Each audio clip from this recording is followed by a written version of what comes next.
Primeiro do Trump, é muito difícil entender se ele não está criando uma briga com todo mundo ao mesmo tempo, no primeiro ano, visando depois acertar. A gente não sabe os planos. Uma coisa é certa, para aquelas pessoas que ficam na TV, os especialistas, o Trump não tem a menor ideia do que ele está fazendo. Não, ele tem. Se der errado, é culpa dele. Não foi um negócio do tipo, ele não imaginava que criando essas tarifas causaria isso. Não, ele imaginava e provavelmente ele queria. Mas achar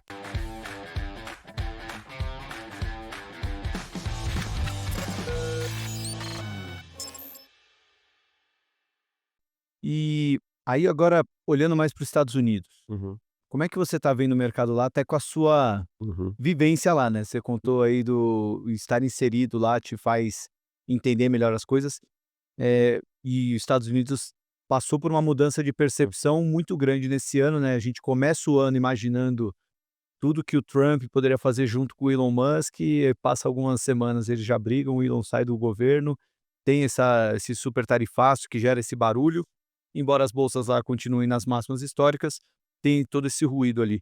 Eh, Como é que você está vendo o mercado americano?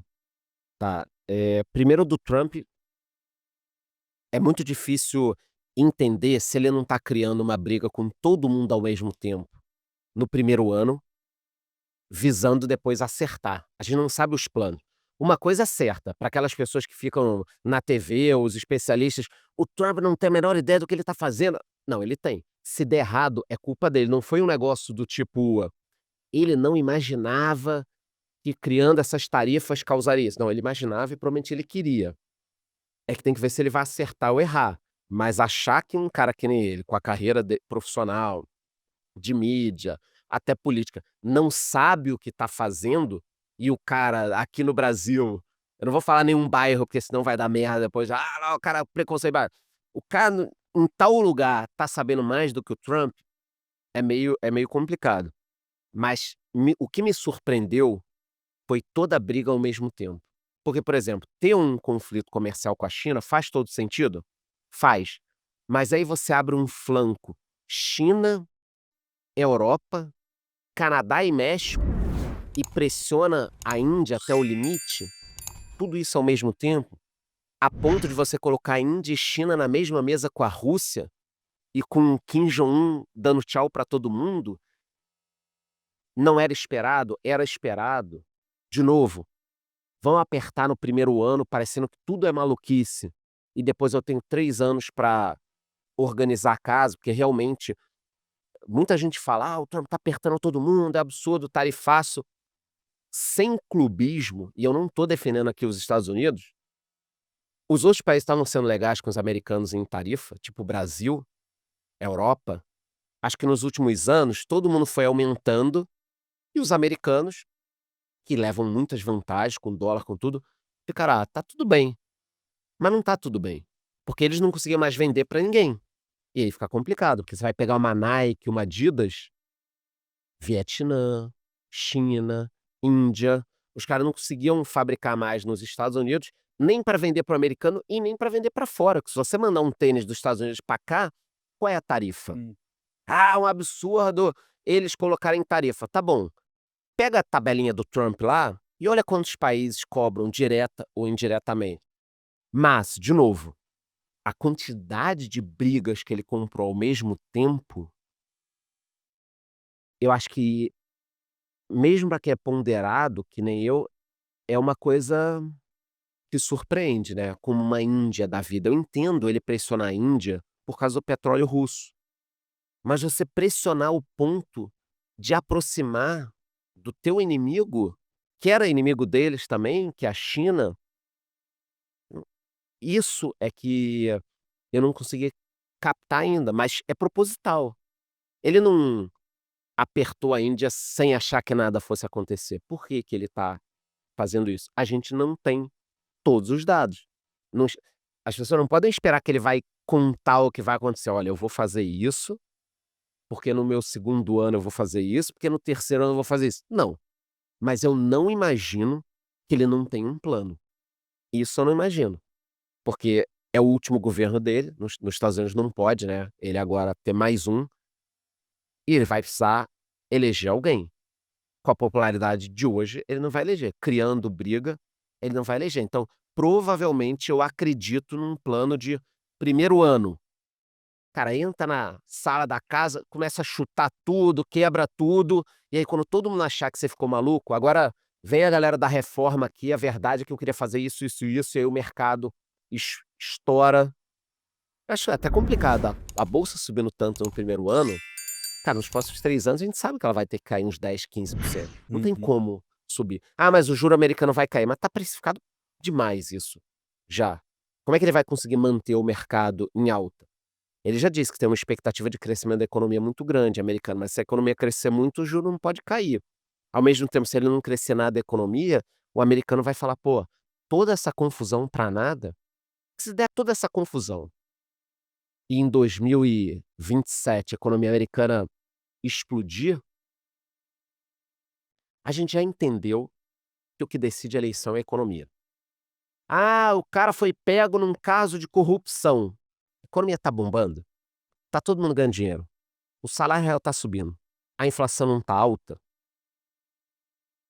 tem um peso pequeno esse problema no mundo, e a gente só tá entendendo isso agora, recentemente. A economia, ela tem um peso avassalador dentro de uma eleição. Óbvio, tem rejeição, isso, aquilo, mídia, mas se tiver tudo muito bem, cara, o Biden pipocou por quê? O americano estava 30 anos sem saber o que que era inflação, ou seja, Uhum. você criou uma geração que não sabe o que é inflação, aí o sujeito chega no Starbucks para tomar o café moca com avocado toast de não sei o que, era $9, agora tá 11. O país está acabando.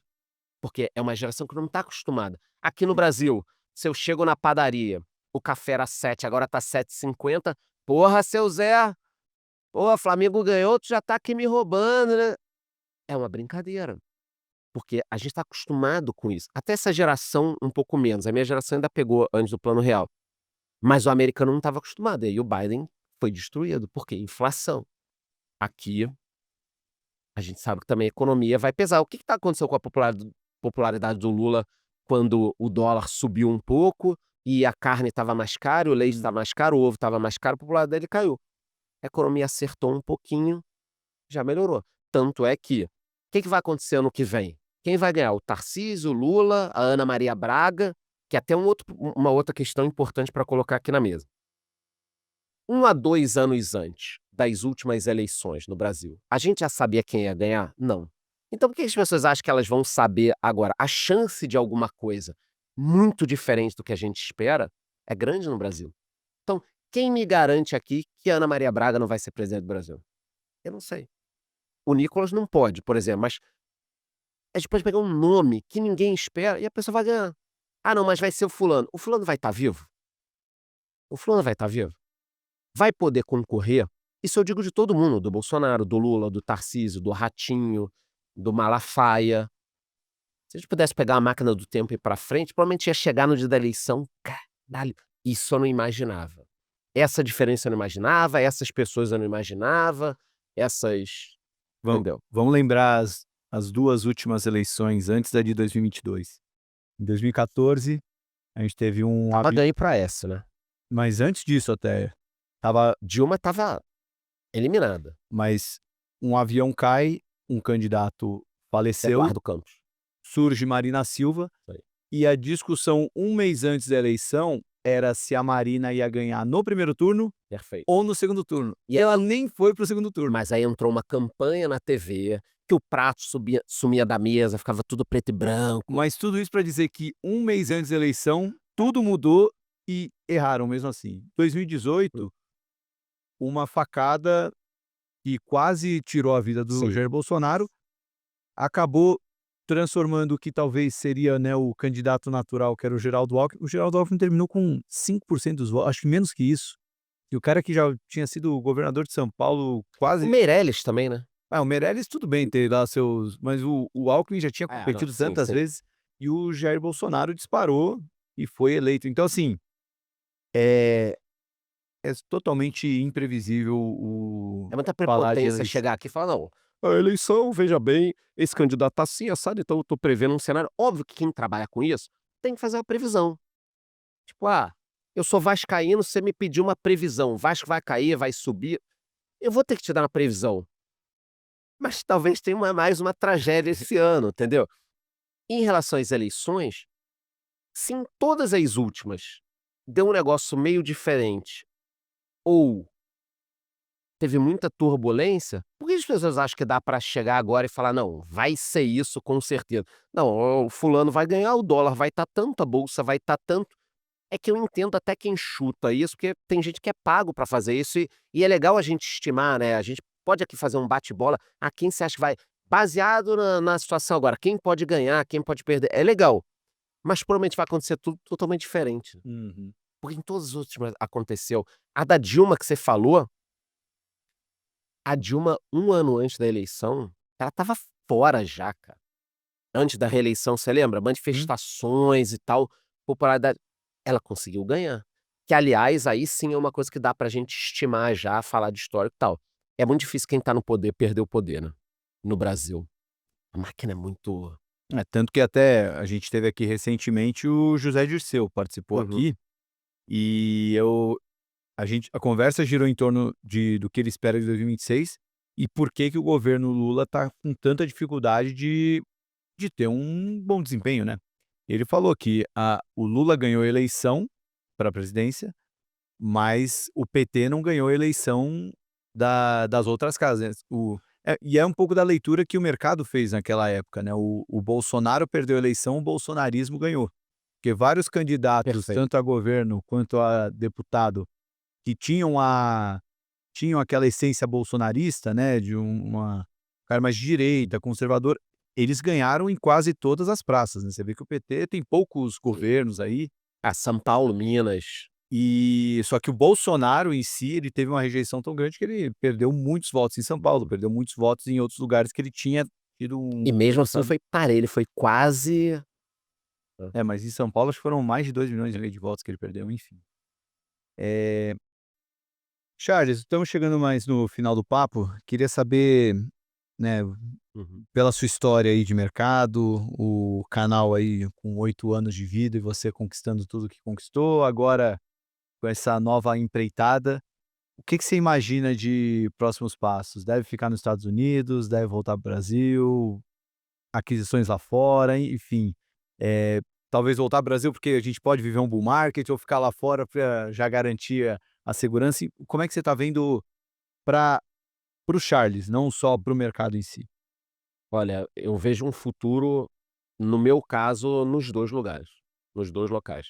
Eu não tenho nem interesse, por enquanto, bate na madeira, né, se pintar alguma coisa legal também, de atender ao americano.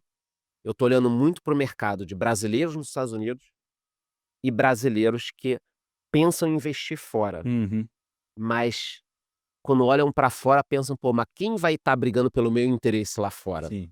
entendeu? É tipo, como é que funciona lá fora? É seguro, não é seguro? Deixa eu mandar alguém na frente, eu fui na frente, eu sou a pessoa que foi na frente para entender, para depois falar: "Não, pode vir aqui, pode pisa aqui que tá tudo direitinho, pisa aqui que tá tudo direitinho". Então instituições, acho que o mercado brasileiro pode mudar, tem poucos players, só que ninguém tem se interessado tanto pelo Brasil, por isso você vê às vezes quem faz um trabalho legal, Nubank fez um trabalho legal, foi premiado. Nômade tá fazendo um trabalho muito bom, tá sendo premiado. Cartão de viagem, agora investimento, também tá atendendo o brasileiro lá fora. Acho que outros players vão surgir, e eu quero estar nesse movimento, entendeu? Uhum. Porque se eu conseguir conquistar a credibilidade, a confiança de muita gente que assiste o meu canal, e esse mercado ele não vai acabar, "A IA vai matar o mercado financeiro", não vai, cara, tem 5.000 anos esse negócio. Então não vai matar o mercado financeiro, só que ele vai se desenvolver e eu quero estar fazendo parte disso. Então, se eu estava fazendo parte quando a gente fazia tudo por fax, no FDIC, pô, eu também quero fazer parte quando virou tudo IA. Uhum. E esse é o grande negócio. Então, se vai ser ficando mais aqui, mais nos Estados Unidos, né, não quero perder meu green card, eu tirei o green card, então tem que cuidar também, né, o cara olha lá para o meu green card, pra minha cara. "Quanto tempo você ficou fora?". "Tantos dias". "Ah, ok".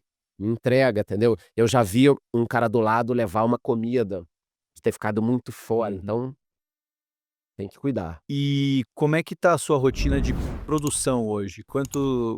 Quantos vídeos você tem feito por dia, semana, enfim, como você tá conciliando o Charles produtor com o Charles empresário? Então, a verdade, eu estava conversando com alguém essa semana que me perguntou: "O que você mais gosta de fazer?" Eu falo: "Olha, o que eu gosto é estudar economia e gravar vídeo.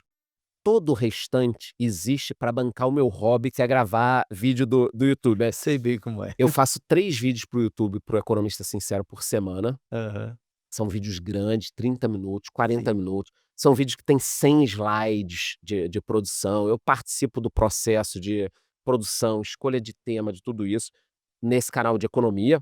E no meu outro canal, que é o Charles Vix lá, que era um podcast antes, a minha ideia é ter de 1 a 3 vídeos por dia. Pô, então são 3 vídeos por semana no Economista Isso. E eu quero de 1 a e 1 a por 3 dia. por dia Isso, no Charles. Pô, isso vídeo aí. pra caramba. É. Eh, E precisa de tecnologia, precisa de câmera boa, internet boa, fibra. Ano que vem tem eleições, a audiência sobe muito. sabe que a primeira vez que a gente gravou aqui, eu vou fazer um testemunho, não é puxação de saco não, Uhum, tá? Mas sempre que eu vejo alguém falando: "Pô, eu quero fazer tal coisa", aham, e eu sempre dou o conselho de veja quem tá fazendo isso já, uhum, não só para se inspirar, mas para ver se você tem condição de competir com esse cara.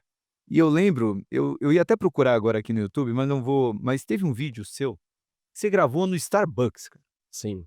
Aí eu falei: "Cara, assim, pensa que se você quer virar um youtuber de Uhum, mercado, você vai estar competindo com um cara que já tem mais de 1 milhão de inscritos, que podia estar lá mais tranquilo e não sei", não, o cara parou, sim. montou a estrutura, porque o cara deve ter uma infra muito boa, né, para conseguir entrar num vídeo do Starbucks e gravar, e porque foi alguma coisa muito importante acontecendo, não sei se era das eleições, alguma coisa do Trump, mas cara, você gravou lá, a galera passando atrás, você fez o vídeo, eu falei: "Ó, é com esse cara que você tá competindo, então pensa bem se você quer entrar nesse mercado para competir com esse cara, porque ele gosta pra caralho do que ele faz, porque o cara tá ali a essa hora gravando no Starbucks, então 6 anos exatos, não teve nenhuma semana que eu não tive pelo menos um vídeo no YouTube. Há 6 anos, eu nunca foi. Cara, teve gente da minha família que faleceu, eu tive problema de saúde, nada acontece isso. E gravar no Starbucks, no início desse ano eu gravei bastante lá, quando eu cheguei nos Estados Unidos, eu estava procurando casa pra comprar, era em Orlando, né. Os lugares não são bonitos pra você alugar durante um tempo, os hotéis também não, é tudo meio velho. Então eu tinha que sair dos lugares que eu alugava pra gravar no meio da rua, no Starbucks. E é uma experiência horrível gravar no Starbucks. Você tá lá empolgado: "Não, que isso, juro americano". Aí alguém abre a porta e vem 3 caras com uma caixinha de som, aí sentam lá e fica escutando o som. Aí, cara, você: "Putz". Aí daqui a pouco quando os caras da caixinha de som aí você vai gravar, aí passarinho caga em mim, putz. Aí eu vou lá na hora, aí vou você fica ali e tem horário pra entregar o vídeo e tem, mas eu tenho que fazer, cara, eu tenho que fazer. Aí vai dando um horário mais tarde, sai o sol. uhum. Aí você começa a suar, aí você limpa o suor e grava 5 minutos, porra, é um negócio desesperador, mas tem que fazer. É o prêmio do compound, o trabalho, trabalho e trabalho, isso aí, E é o pô, que você nunca valorizo muito. percebe quando você começa, né. Porque quando você começa é horrível, as coisas não acontecem. Depois é o poder disso, do Sabe que isso aí eu guardei comigo quando você veio aqui e mostrou, assim, a sua mala, e falei: aham. "Pô, mas pra que uma mala tão grande, Charles? A gente vai gravar Cheio rapidinho, de você". câmera, tudo. "Não, Tá tá aqui aqui no sim. câmera, o aparato para entrar ao vivo, se eu precisar entrar ao vivo agora eu consigo", então assim, é bem legal ter essa noção de quem que tá nesse mesmo ambiente que você, então foi inspirador aquilo, só pra você Que saber bom. que ajudou a gente. Charles, vou finalizar com ping-pong, eu sempre Hum. pergunto livro, música, vou começar com um livro de mercado, qual recomendação de leitura você quer deixar para nossa audiência?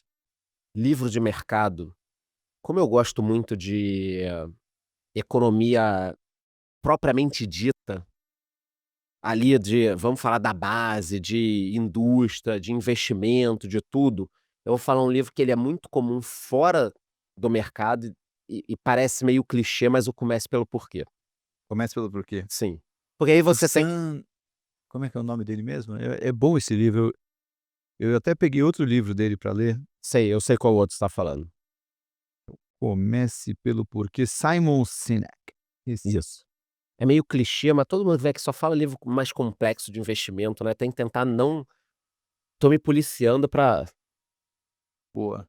A gente também pede um livro tema livre. Esse aí pode ser um romance, ficção, pode ser... O meu, 18 princípios para você evoluir. Eu tô escrevendo o segundo agora, tô absurdamente atrasado, mas porque realmente eu escrevo.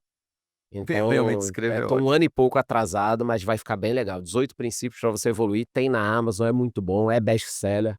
Charles, eu ensaio o ping-pong antes e esqueci de fazer contigo, porque essa pergunta é um pouco mais difícil. Não leia. O livro para morrer antes de ler.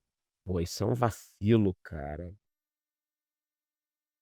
Pior que outro dia eu abri algum livro, li o primeiro capítulo, falei: "Cara, não dá, não dá". Pô, não consigo. Tá, se você lembrar aí no resto do ping-pong, você fala. Senão... Uma música e por que essa música? Ah, uma música, eu acho que eu gosto de todas do Guns, porque é meio que anos 90. Eu peguei uma época muito legal, Nirvana, Guns, Pearl Jam, isso acabou, né, hoje em dia não tem mais isso tudo é que você tinha antes do teu podcast tinha uma pegada meio de rock, né. Ainda Não tem. sei se você curte tudo isso, Metallica, Caramba. Guns, Eu, é, Nirvana, eu Pearl sou, Jam, meu sou um pouco mais rápido, mas eu e gosto. foi tudo numa mesma época ali, né, Sim, na década de eu 90. tenho um post que eu vi disso que parece que no intervalo de 45 dias foram lançados as maiores obras desses... Foi na minha adolescência, no final da minha adolescência isso tudo, eu escuto até hoje. Eu gosto também de uma pegada Dire Straits, outras bandas, Uhum. que aí são um pouquinho de antes, mas esse período ali eu escuto até agora, você vai abrir meu Spotify e tá isso. E qual música você quer deixar pra galera? Alguma que quer abrir o Spotify pra ver a última que você ouviu, ou alguma que te guarda uma Aí vou recordação pegar boa? um funk carioca, né. Não, do Guns qualquer uma, do, Exterminador do Futuro 2, que é animal. Não posso abrir meu Spotify aqui não. Não, Vai bloquear o, eu então... tomei uma punição no meu YouTube, eu usava Ah, dire não, mas você não precisa dar play não, ah, não. tá, eu usava direto, mas um negócio interessante, eu usava direto, ainda uso uma mesinha de som, que eu ponho efeito especial. Aham, Aí, às vezes, quando eu falo que é tipo um mistério, eu usava um pedacinho de nada, cara, do Arquivo X, que aham. era uma série, Sim, Arquivo sim, X, lógico. que é meio um mistério. Aí então, Tararara. mas Ah, não vou nem repetir pra... 3 segundos, juro. Cara, eu uso há anos. Aí, semana passada, esse vídeo não pode ser monetizado. Por quê? Direitos autorais da A gen 3 segundos, a bicho. gente recebe às vezes por alguma Nunca tinha trilha que é acontecido, bizarro cara. isso. Porra. Charles, um convidado que você gostaria de ver aqui no Market Makers contando a história dele pra gente. Um convidado, cara. Ah, o Monk é meu sócio, pô. Ah, o Monk é da hora. Ele tem uma experiência muito grande, cara, em empresa, agora é inteligência artificial, em marketing, ele é um cara incrível. Ele é. Ele é um dos primeiros caras que eu consigo discutir estratégia e que a gente se diverte demais, cara. Porque isso também é legal, né. Eu acho que um negócio vai mais longe quando você se diverte fazendo aquilo. Não Uhum. tô dizendo que você precisa se divertir todo dia, o tempo inteiro.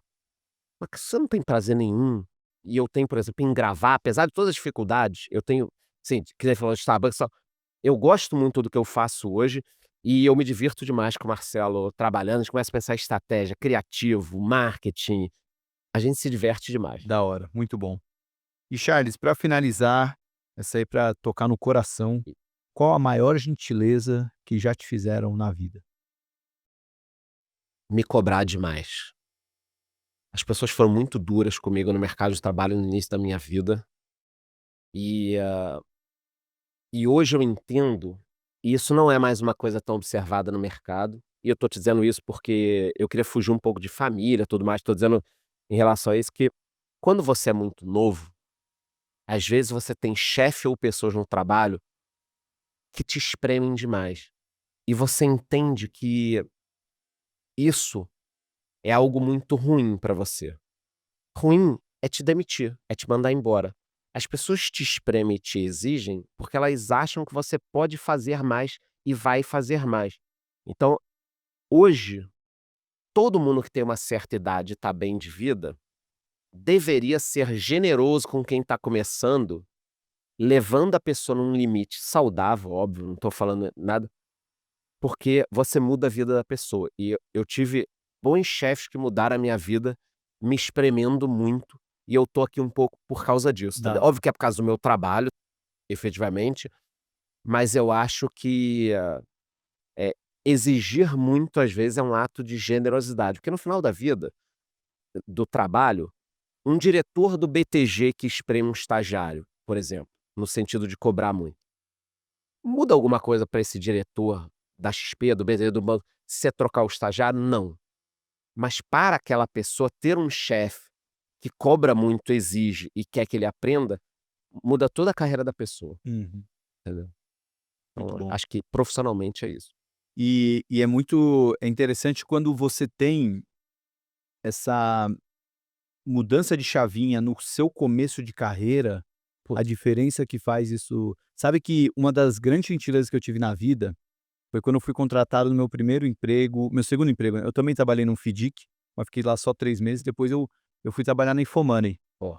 Felipe Miranda que me contratou na entrevista, mas a chefe da redação foi quem efetivou a contratação, ela me falou assim: "Ó, Thiago, na prova de redação, você foi pior do que os jornalistas que Aham. participaram.